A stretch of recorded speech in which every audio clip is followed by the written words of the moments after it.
Assalamualaikum warahmatullahi wabarakatuh. Perkenalkan, nama saya Febi Siti Fatimah dengan NPM 192151004. Nama saya Kiki Alifa dengan NPM 192151009. Perkenalkan, nama saya Sri Mulyaningsih dengan NPM 192151023.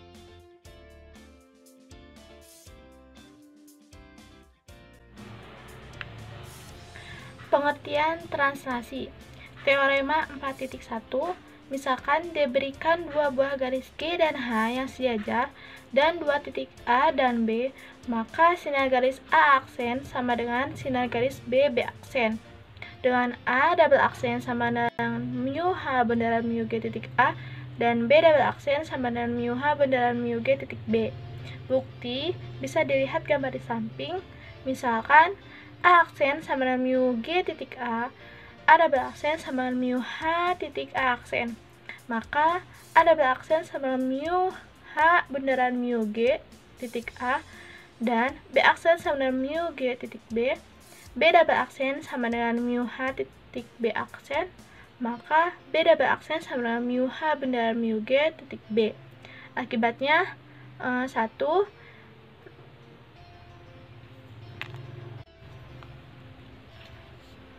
Akibatnya 1.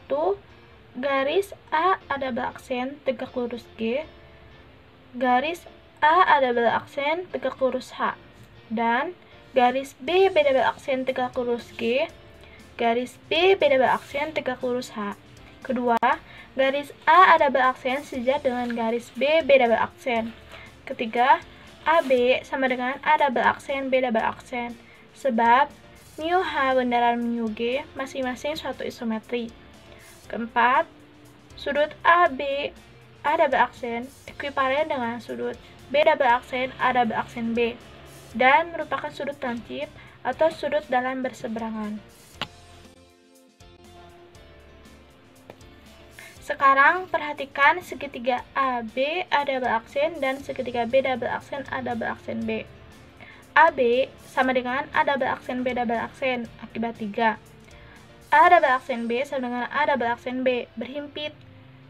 Sudut AB A double aksen ekuivalen dengan sudut B double aksen A double aksen B akibat 4. Dengan demikian diperoleh segitiga AB A double aksen ekuivalen dengan segitiga B double aksen A double aksen B sisi sudut sisi. Akibatnya A double aksen sama dengan B double aksen karena A double aksen sama dengan B double aksen dan garis A double aksen sejajar dengan garis B double aksen, maka segi 4A double aksen B double aksen B merupakan suatu jajaran genjang. Kemudian ambil N titik tengah A double aksen B. Akibat ini sigma N titik A sama dengan B double aksen. Jadi sinar garis A double aksen sama dengan sinar garis B double aksen.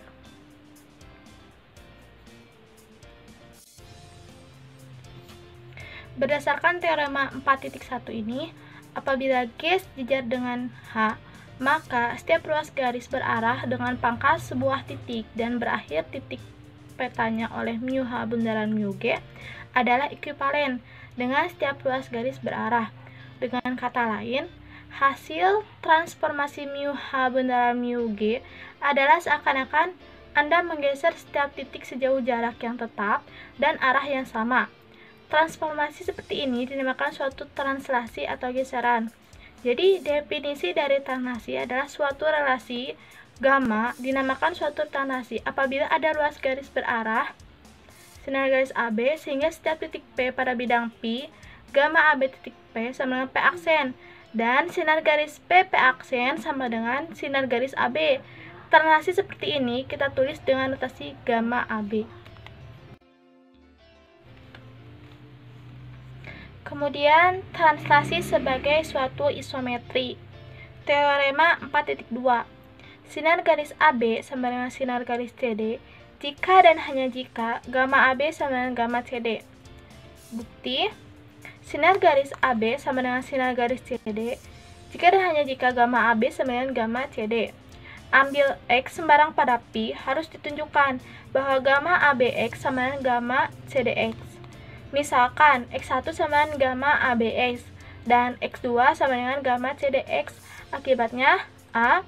Sinar garis X, X1 sama dengan sinar garis AB. B. Sinar garis X, X2 sama dengan sinar garis CD. Tetapi, karena sinar garis AB sama dengan sinar garis CD, atau sinar garis CD sama dengan sinar garis AB, jika dan hanya jika sinar garis X, X2 sama dengan sinar garis AB.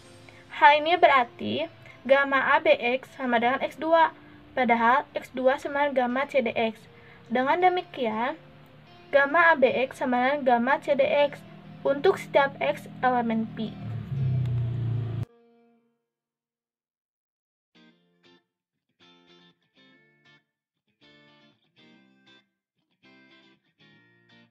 Selanjutnya yaitu teorema akibat. 1.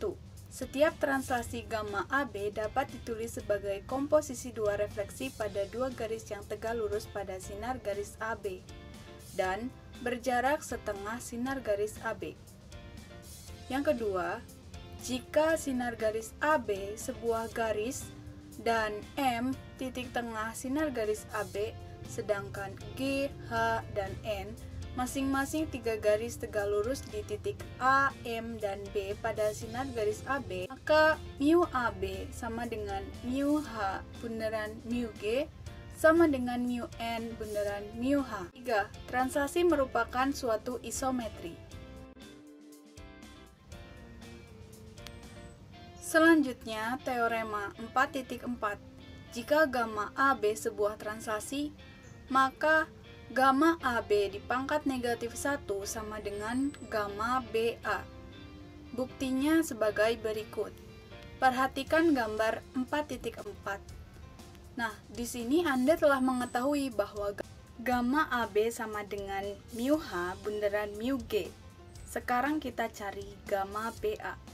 Karena sinar garis BA sama dengan 2 kali sinar garis BM sama dengan 2 sinar garis MA, maka berdasarkan teorema 4.3 diperoleh gamma BA sama dengan mu G bunderan mu H sama dengan mu H bunderan mu N, sehingga gamma AB dipangkatkan negatif 1 sama dengan mu H bunderan mu G dipangkatkan negatif 1 sama dengan mu H pangkat negatif 1 bunderan mu G pangkat negatif 1.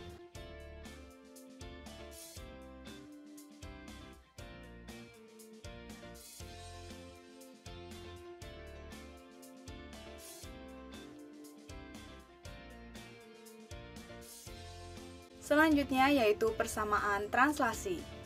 Teorema 4.5 menyebutkan bahwa apabila gamma OA dengan titik O yaitu 0,0 dan titik A yaitu A, B, dan T merupakan suatu transformasi yang diterapkan untuk semua titik P, X, Y elemen V dengan rumus TP sama dengan X tambah A, Y tambah B, maka T sama dengan gamma OA. Buktinya sebagai berikut.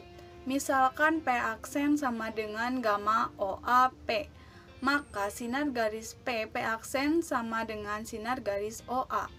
Jika P aksen itu titiknya X P aksen, Y P aksen, maka diperoleh hubungan X P aksen dikurangi X sama dengan A dikurangi 0, dan Y P aksen dikurangi Y sama dengan B kurangi 0.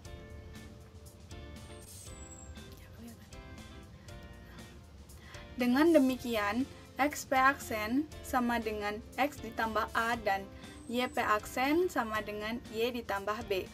Akibatnya P aksen X tambah A, Y tambah B. Karena TP sama dengan X ditambah A, Y ditambah B, berlaku untuk setiap P, X, Y elemen V, maka TP sama dengan P aksen sama dengan gamma OAP. Berlaku untuk setiap P elemen V. Jadi, T sama dengan gamma OA aksen.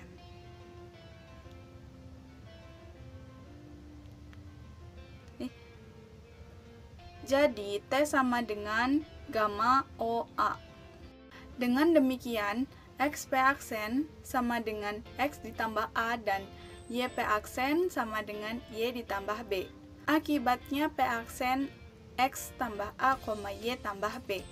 Karena TP sama dengan X ditambah A, Y ditambah B, berlaku untuk setiap P, X, Y elemen V, maka TP sama dengan P aksen sama dengan gamma OAP.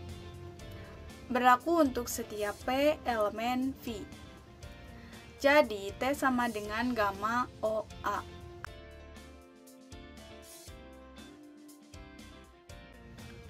Kemudian pada persamaan translasi teorema 4.6 menyebutkan bahwa jika titik A, B, titik B, C, D, dan titik P, X, Y, maka gamma AB, P sama dengan C dikurangi A ditambah X, D dikurangi B ditambah Y.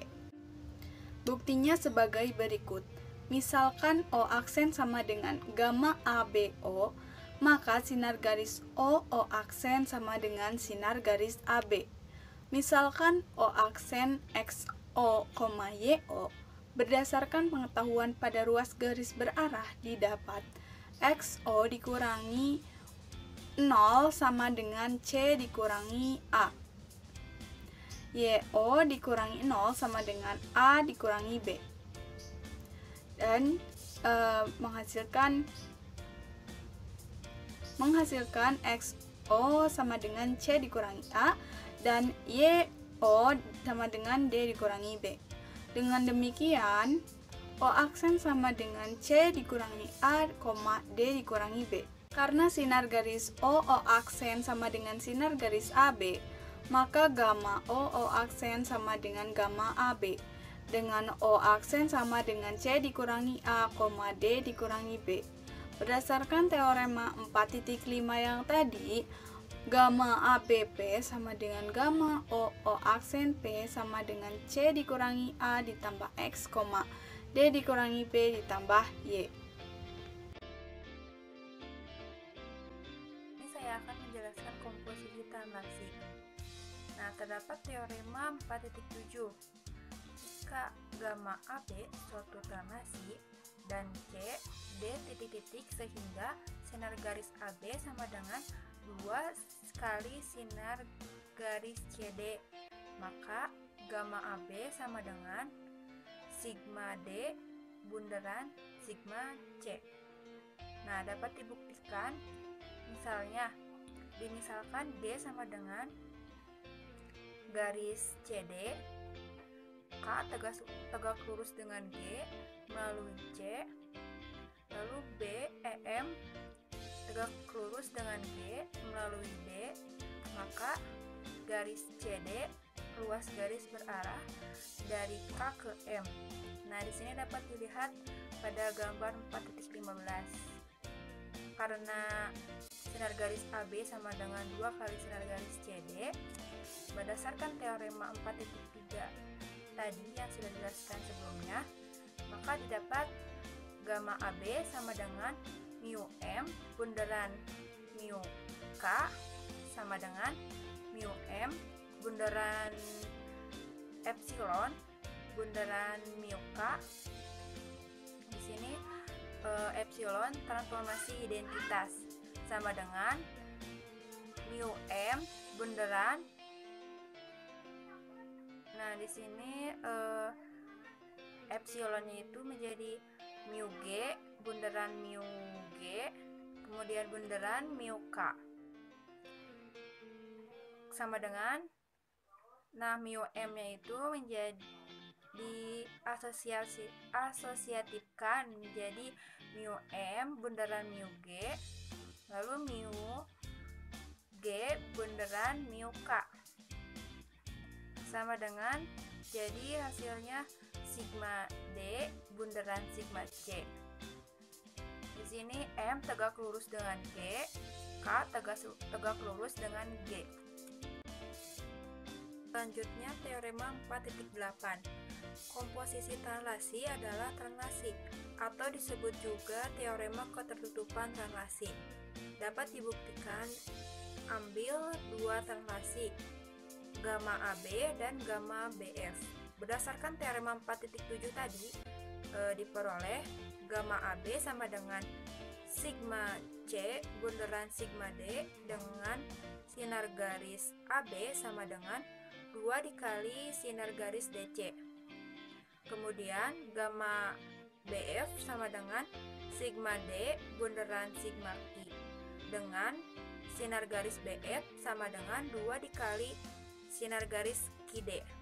Dengan demikian, gamma AB bunderan gamma BF sama dengan sigma C bunderan sigma D bunderan sigma D bunderan sigma Q sama dengan sigma C bunderan sigma D bunderan sigma D bunderan sigma Q sama dengan sigma C bunderan, nah tadi sigma D bunderan sigma D menjadi epsilon bunderan sigma Q sama dengan, maka hasilnya sigma C bunderan sigma Q. Berdasarkan teorema 4.7 diketahui bahwa sigma C bunderan sigma Q suatu translasi. Jadi gamma AB bunderan gamma BF merupakan suatu translasi. Selanjutnya, sifat-sifat lain dari translasi. Terdapat teorema 4.9. Komposisi suatu translasi dengan putaran merupakan suatu setengah putaran. Buktinya, ambil gamma AB suatu translasi dan C titik sembarang, misalkan E suatu titik, sehingga sinar garis CE sama dengan sinar garis AB, atau di sini E tunggal. Lalu misalkan D titik tengah, sinar garis CE, maka sinar garis CE sama dengan 2 dikali sinar garis CD. Karena sinar garis CE sama dengan sinar garis AB dan sinar garis CE sama dengan 2 dikali sinar garis CD, maka sinar garis AB sama dengan 2 dikali sinar garis CD. Berdasarkan teorema 4.7 tadi yang sebelumnya dibahas, didapat gamma AB sama dengan sigma D bunderan sigma C. Pandang sebarang, gamma AB bunderan sigma C sama dengan sigma D bunderan sigma C bunderan sigma C sama dengan sigma D bunderan sigma C bunderan sigma C. Di sini sigma C bunderan sigma C itu menjadi epsilon. Maka sigma D bunderan epsilon hasilnya sama dengan sigma D. Dengan cara yang serupa, Anda juga dapat mencari sigma D bunderan gamma AB sama dengan sigma D bunderan sigma D bunderan sigma C. Hasilnya menjadi sama dengan sigma C. Nah, teorema akibatnya, jika sigma A, sigma B, dan sigma C masing-masing setengah putaran, maka sigma C bunderan sigma B bunderan sigma A sama dengan sigma D dengan D titik, sehingga sinar garis AD sama dengan sinar garis BC. Selanjutnya teorema 4.10. Jika gamma AB dan gamma BC masing-masing suatu translasi, maka gamma AB bunderan gamma BC sama dengan gamma AC. Buktinya, berdasarkan teorema 4.7 tadi, didapat gamma AB sama dengan sigma D bunderan sigma E dengan sinar garis AB sama dengan 2 dikali sinar garis ED. Kemudian gamma BC sama dengan sigma C bunderan dari sigma D dengan sinar garis BC sama dengan 2 dikali sinar garis DC. Lalu gamma BC bunderan gamma AB sama dengan sigma C bunderan sigma D bunderan sigma D bunderan sigma E sama dengan sigma C bunderan sigma D bunderan sigma D bunderan sigma E. Nah, sigma D bunderan sigma D menjadi epsilon sama dengan sigma C bunderan epsilon bunderan sigma E. Hasilnya menjadi sigma C bunderan sigma E. Karena sinar garis AB sama dengan 2 dikali sinar garis ED dan sinar garis BC sama dengan 2 dikali sinar garis DC, maka sinar garis AC sama dengan 2 dikali sinar garis EC. Jadi gamma AC sama dengan sigma C bunderan sigma E, sehingga gamma BC bunderan gamma AB sama dengan sigma C bunderan sigma E sama dengan gamma AC.